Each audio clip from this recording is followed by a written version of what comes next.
Last winter, I was driving home from the hospital after visiting my grandfather. He had gotten pretty sick, and the doctor said he probably wouldn't live much longer. I was heartbroken.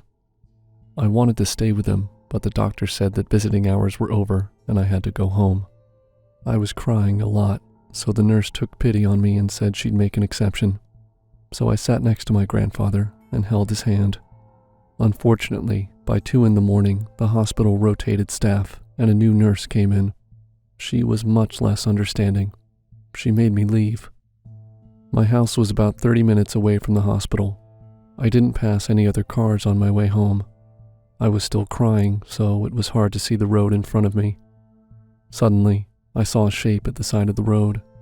It was a man walking along the edge. He was wearing all black, so I almost didn't see him at all. I swerved to a stop. When my headlights shined on him, I could tell that he was an elderly man. Right away, he reminded me of my grandfather. He was shaking from the cold, and his face looked really confused. I have never picked up a hitchhiker in my life. I'd heard too many horror stories. But the man seemed so helpless, so I had to unroll my window and ask if he needed help. The man walked up to me and smiled. "Sarah," he said, "you found me." My name isn't Sarah. Obviously, this man had some kind of dementia. I knew it was safer not to argue with him, so I just smiled back and told him to get in. He sat in the passenger's seat, looking grateful. I asked him why he was out there at this time of night, and he said that he was looking for me. He reached over and put his hand on my shoulder. It was pretty creepy, but I didn't push him away. I didn't want to make the situation any worse. I assured him that everything was okay. I made a U-turn and started driving back to the hospital, where I knew that he'd be taken care of. He clamped down on my shoulder and started to scream. "This isn't the way home! What are you doing?" I tried to keep a calm voice and told him that I'd made a mistake. I asked him to tell me his address. He gave me an address that was actually pretty close to where I lived, so I figured it would be best to just take him there. I turned the car back around and kept driving. The whole way I was thinking that I'd made a big mistake in picking him up. I should have just called the police instead. As we drove, he started humming. Then he turned to me, a big smile on his face, and asked me if I recognized the song. He said it was my favorite. I didn't know what the song was, but I nodded anyway. Then he said, "Sarah, I'm so happy I found you. Do you forgive me?" I should have just played along and said yes, but instead I asked him, "Forgive you for what?" He was quiet for a long moment, and then he said, "For killing you." My heart almost stopped. He was still touching my shoulder, and I tried to pull away from him. I didn't want to make any sudden movements. I refused to look at him, but I could see from the corner of my eye that he kept staring at me, waiting for me to answer. We were just a few minutes away from his address. I silently prayed that he was just a senile old man who didn't know what he was talking about. I could feel him squeeze tighter on my shoulder, so I forced myself to say, "Yes, I forgive you." That's when he absolutely freaked out. He jerked forward and slammed his forehead into my dashboard for no reason at all. He pulled at his hair and he screamed, "You're not Sarah! Who are you? Why are you dressed like her?"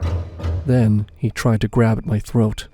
I slammed on the brakes and jumped out of the car. I didn't have time to take the keys with me. We were in a residential area, so it was pretty dark and no one else was around. I raced to the nearest house and pounded on the door until someone answered. Thankfully, it was a young guy who offered to help, even though I'd woken him up. He took me inside and I called the police. By the time they showed up, my car was empty. The old man had left. I gave the police a description, but I didn't have much information besides what he looked like and the address he gave me. They said they'd patrol the neighborhood until they found him. Then they scolded me for picking up a hitchhiker and let me go. I thanked the cops and the man who helped me, and then I got in my car and drove home. I couldn't stop shaking. On my way, I drove past the address that the man had given me, but it was just an empty lot. I could tell that a house had been there once, but it had been gone for a long time. For the next few days I checked in with the police, but they never found the old man. To this day, I have no idea who he was or what he did to the woman named Sarah. And as for my own grandfather, he's actually gotten better in the last few months. The hospital released him in March, and he's been staying with me ever since. I never told him about what happened, though. Almost anyone who has ever driven a car will acknowledge that driving at night is generally more dangerous than driving by day. Sometimes, though, it isn't the driver who's in danger. When I say that once we held a manhunt for a guy we called the night driver, people tend to laugh, thinking it sounds too much like something from a Stephen King story. Admittedly, it does, but there was nothing supernatural or fictional about this guy. Having worked as a police officer and primarily as a traffic cop for over 15 years, I've seen my fair share of bad crashes and accidents. Most of the time, if there's someone to be charged with a criminal offense, it's done right there at the scene, usually because one party is intoxicated or had been driving recklessly. On rare occasions, we have hit-and-run incidents and are forced to track down the culprit after the fact, but generally that's easily done through the use of CCTV and other tracking equipment. In short, there's really much in the way of detective work involved, which is one of the reasons why the night driver case was so weird. It didn't start with an accident, or at least one we were called to, but rather with a phone call from a garage. The owner, a guy named Gabriel, called the police about a vehicle that, according to him, he had repaired upwards of 16 times. Every 2 weeks or so, for the past few months, a guy would bring the car in and tell him a story about how he hit a dog or a deer, and how the front left-hand side of the car had become damaged in the impact. The guy would always laugh and call it the perils of driving at night, as if every time you left the house after dark, you were almost guaranteed to hit an animal. When the same guy came in for similar repairs twice in a month, the left front light smashed, bonnet and side of the vehicle dented and smashed so that it had collapsed in on itself, with chips and sometimes fractures to the windscreen, Gabriel thought it was very bad luck. When he came a third and fourth time with identical issues, it became a little suspicious that there was more to it. Judging from the damage, Gabriel said on the phone, he must have been hitting these animals at some serious speed. The impact pretty much wrecked the front left side of the vehicle. The repairs were costly, but the guy just kept bringing it, every few weeks, without fail. Eventually, I asked him outright, "Hey buddy, are you actually trying to hit these animals or what?" According to Gabriel, the guy just smiled, though there was a change. After that, he didn't bother to clean the car first. Whereas before the damage was clear, but there was no evidence of blood or fur on the car when he brought it in, after that, there was. It was this change that finally prompted Gabriel to call the police. "You see," he said down the phone, his voice trembling, "when I pulled the bumper for this time, with one side of it all mangled, there were teeth in there. Teeth and hair. Long blonde hair with, well, bits still attached. They didn't come from a dog. I think this guy is hitting people." At first, I considered this ridiculous, but then I fed the info into the computer. Giving the space for 2 or 3 days either side of the incidents, and mapping the dates at which Gabriel had performed the repairs, there were at least 9 hit and runs across the state that had gone unsolved. In most cases, the license plate couldn't be seen because the perp was suspected to have rubbed a mix of Vaseline and olive oil onto it, meaning that close up it could be read and seen so that they wouldn't be pulled over, but at speed and in low light, it would reflect and obscure the numbers. Could it be that the same person had been involved in all 9 of these accidents? Or could it be that the same person was driving around actively looking for people to mow down? I told Gabriel to keep the car pending further investigation. Nobody ever came to claim it. For almost 6 months after that, police vehicles across the state were put on high alert for known hitchhiking sites and told to be on the lookout for vehicles going stupidly fast late at night. Basically, to look out for the night driver, someone who was deliberately hunting people walking solo by the side of the road and driving his car into them. Nothing came back. Robbed of his car, the night driver had clearly been forced to stop his stupid game. Or so we thought. Around a year ago, I was talking to a friend from the next state over when he started to tell me my night driver story as if it was his own anecdote. I laughed and started to correct him, before I realized that he wasn't quoting my own story back to me. It was just the same story in another state. They had their own guy doing the same thing. Perhaps the same guy. According to my friend, there wouldn't be any more incidents because the guy they suspected of doing it had been killed in a crash, taking out one pedestrian but then losing control and colliding with a tree. "Off the record," he told me, "we think this guy was responsible for about 10 different hit and runs, 2 of them fatal." I was shocked by this, but not as shocked as I would be when I considered the idea that this guy could have had a different car, or even several different cars in each separate state. How many cars did he have and repair on a regular basis? How often did he go out hunting? And in how many states had this same pattern repeated itself? How many people might he have mown down, and how many unexplained hit and runs could be traced back to this same guy? We'll never know. I suppose we can only hope that the man killed was the night driver, and that no more repeated repairs pop up in the future. You know, people should be more appreciative of their GPS and cell phones. These days, it's extremely hard to get genuinely lost on the road.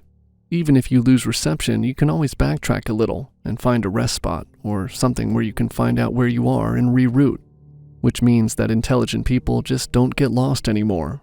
You have to be a genuine moron to not know where you are at all times. But back in the 80s when I was a kid, brother, if you didn't have an updated map and someone who knew how to correctly navigate with it, then you were toast. You'd get lost, and there's a good chance that your only hope of ever finding out where you were would be to just drive until you found a landmark or a local business by the side of the road with nice people inside it. And that was just how my dad liked it. I mean, there's no other answer to why he traveled the way he did. Mom had died and he was a traveling salesman, so it was just me and him going at it, and he never bothered looking at a map. It was always me navigating. And let me tell you, 11-year-olds are terrible navigators, but I think he enjoyed it. He enjoyed getting lost and bantering with me about it. He liked the detours, and he liked to talk with strangers about how his little rascal couldn't read a map to save his life. He always had that silly smirk on his face, as long as it was daytime. If we got lost after sunset, then he wouldn't smile as much. Now, if you ever got lost on the road at night, and I mean seriously lost, unmapped dirt road lost, then you know exactly why he didn't smile. The simple fact is that when you see the streetlights disappearing in the rearview mirror, that's when road trips stop being fun and start being scary.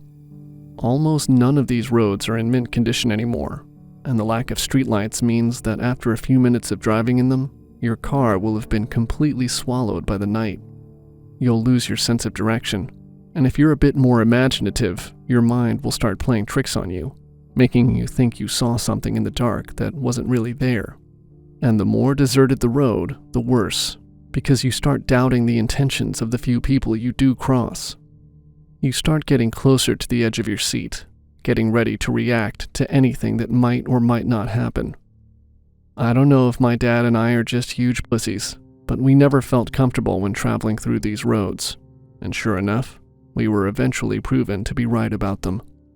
It was winter in Michigan, which meant windows up and heater on. We got turned around on the interstate on our way to Chicago and wound up on a dirt road cutting through the woods. At first, it was okay. We passed some farmhouses right at the start of our little detour, and we could tell people lived in them because the balcony lights were on. But as we went deeper into the forest, we started seeing fewer farms, and the few we did see looked abandoned. After a few miles, we didn't see a single building anymore, and the road became pitch black as snow started falling from the night sky. It was when the snow started that I realized how much shit we were in. Usually, the dark already meant we went a bit slower, but with the snow, we just couldn't risk going anywhere over 30 miles per hour. The road was filled with these very weird curves, and my dad could barely see them. In fact, neither of us could see a thing a few feet in front of us. But from the outside, I'm sure we were quite visible. I imagine we stuck out like a sore thumb, with our light blue Ford and our headlights and our stupid scared faces. I bet that's why they came at first, to laugh at us. At first, they weren't really there. A shadow moving through the dark, a white dot appearing and disappearing as if it were reflecting the light of our headlights. But then they got bolder, started peeking from behind trees and running across the road just out of sight. We started hearing them as well, and by that point, my dad was already scared but trying to remain calm and collected for me. I tried talking, but he shushed me, as if they couldn't already hear our car, as if the only thing stopping them was that they didn't know there were people inside that moving metal box. The whole time we drove through that road, my dad didn't say a word. He just kept his hands on the steering wheel and stayed quiet. But I didn't. I started sobbing. I had to hold my screams inside my throat every time I noticed one of them. I couldn't make anything out. There wasn't enough light or time to see them clearly. In my childish mind, they could be anything, could even be ghosts. But they weren't. They were made of flesh and bone. Of that I'm sure, because we killed one of them. It wasn't intentional. At some point, one of them just decided he was going to plant himself in the middle of the road. We saw him clearly for maybe 4 seconds. He was clothed in what I believe were normal clothes. He was pale, with a bald head and a long shaggy beard, but he wasn't that strange. He was normal enough that my father hesitated for a moment. But then he raised his hand, with a rusted knife longer than his forearms, and then my dad just floored it and ran him over. We had a lot of trouble controlling the car. My dad was panicking as we heard rocks and metallic objects being thrown in our direction. My dad didn't slow down though. He didn't even consider it. We almost hit a tree in a weird turn, and my dad didn't even react. He wasn't shaking anymore. We didn't know how many there were. We didn't know who they were. They were obviously taunting us, trying to scare us. God knows what they would have done if we had stopped. And still, my dad was never the same after running that man over. We never told anyone, and we never even talked about it properly, except for one time when I was 16 and got my car, but it wasn't much of a conversation. Dad just looked me in the eye and asked me to never let myself get lost after dark, and to always take the shortest and safest possible path after the sun was down. I just nodded and promised him I would. I still keep that promise, even today. Ever since I can remember, I struggled with insomnia. To help me sleep, I started going on nighttime drives to relax my mind before I attempted to sleep. For the most part, driving around for hours on near-empty roads was calming and did help my mind unwind, but that was all ruined one night. That night wasn't unlike others in the past. I couldn't sleep as usual, so at 2 a.m, I grabbed my car keys and headed for my apartment's parking lot. The first mile of my drive was peaceful and went without any issues, but it was around an hour into my drive when I was starting to finally get tired and plan to head back home that I noticed something. There was another car behind mine that was following so close behind me that if I were too slow, even a fraction, they would hit my car. I had been so tired at that point, I hadn't noticed the other car until that moment. Seeing this, I started driving a bit faster to make more space between the car and me, but the car just sped up with me. I tried not to freak out, but at the time, I was a 20-year-old woman, alone and being tailgated by someone I didn't know. My brain started thinking of the worst-case scenarios, of the car following me home, or the driver cutting me off before they tried to take me. Horror stories I had read about online from other women. But none of my paranoid thoughts prepared me for what the driver behind me did. The first time the driver rammed into the rear of my car, I was too frozen in fear to notice what they had done. But then, their car rammed into my car again, this time hard enough to make me slam into my steering wheel, and I started to realize just how much danger I was in. They were trying to run me off the road, or scare me to make me stop my car at the side of the road, and I was miles away from any gas stations. Usually, being in the middle of the road, alone with just my thoughts to keep me company, filled me with calmness. But at that moment, I was filled with dread. I did the only thing I could think of and speeded up. I was going above the speed limit by at least 20 miles an hour, but still, the car kept up with me and kept ramming into me. I saw an exit and when I made the impossible last-minute turn into it, the car behind me also made it. I was heading in the direction of home, but the car was still following me. Too close. Still too close. I wanted to go home, but I didn't want the man to know where I lived, so I kept driving as they kept ramming into me every several minutes. I remember I cried when I saw a gas station up the road a few miles later, and I nearly crashed into a gas pump when I made the sharp turn into the parking lot. I thought it was over since I was in a public place, until the car turned into the same gas station and parked behind me. Then, a man got out of the car and started walking toward my car. I was shaking as I rushed to lock all my doors, and the man reached out to open the driver's door I just locked a second before.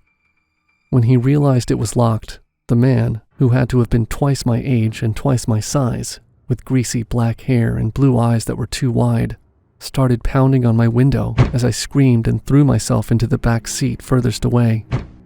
I screamed for what felt like hours as the man did everything to break my car window, when a man in a gas station uniform, who was even more scary looking than the man trying to get into my car, came out with a baseball bat and came running up toward us. The man trying to get into my car ran toward his car and sped off, but not before the gas station attendant took a good swing at his car and broke his side view mirror. The gas station attendant tried to calm me down and asked me to wait inside the gas station with him, but I was petrified and shaking so hard that I couldn't make myself open the doors for him, even though he had helped me. The police arrived, and after gently assuring me I was safe for several minutes, I opened my car door and allowed them to take my statement. I cried the whole time, but I managed to give my full statement, and when I told the officers how I drove alone almost nightly, they advised me to find another way to help my insomnia. They then told me that this wasn't the first time they heard of this man, and the last time he did this, he managed to make the girl crash and assaulted her before she managed to get away to get help.